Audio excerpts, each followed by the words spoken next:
Myth number 9: sex work and pornography are harmless entertainment. This myth is the flip side of the glamorous and easy narrative, the belief that all sex work and pornography are simply harmless fun, no different than any other form of adult entertainment.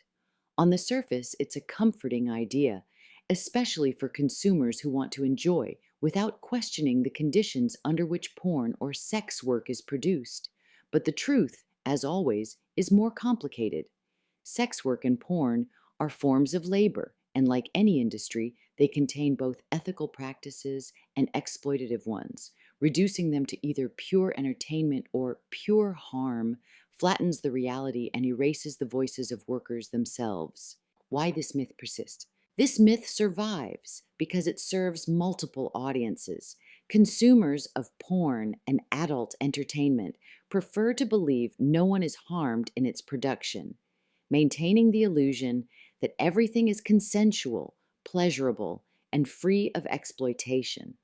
On the other side, critics point to the worst examples of abuse or coercion in adult entertainment to argue for blanket censorship, presenting porn as inherently exploitative.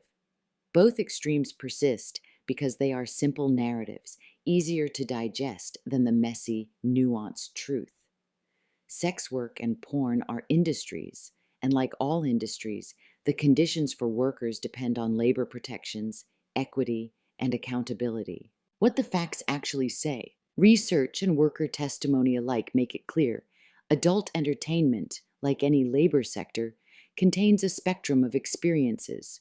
Exploitation occurs not because the work is inherently harmful, but because workers often lack labor protections, union representation, and recourse against unsafe or coercive conditions. At the same time, many performers report positive, empowering, and financially sustainable experiences when they have autonomy, community, and protections. Across the industry, sex workers and adult performers consistently advocate not for moral panic or censorship, but for expanding labor rights and worker-led safety standards. How the confusion causes harm. Both minimizing and overstating harm create problems. Minimizing exploitation erases the real struggles of workers trying to improve conditions, making it harder for them to demand rights. Overstating harm, on the other hand, fuels censorship campaigns that silence workers, strip them of income, and push them into more precarious underground markets. Neither extreme addresses the real labor issues at stake, and both ultimately disempower the very people they claim to protect. What needs to change? The way forward is to treat sex work and adult entertainment as labor, plain and simple.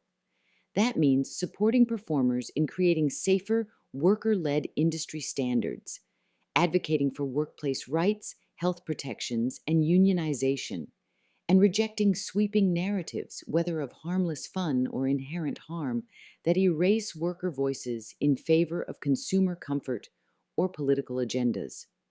Only by centering workers' own experiences and demands can we build an adult industry that is safe, equitable, and empowering. Learn more about rights in adult entertainment at www.swapbehindbars.org.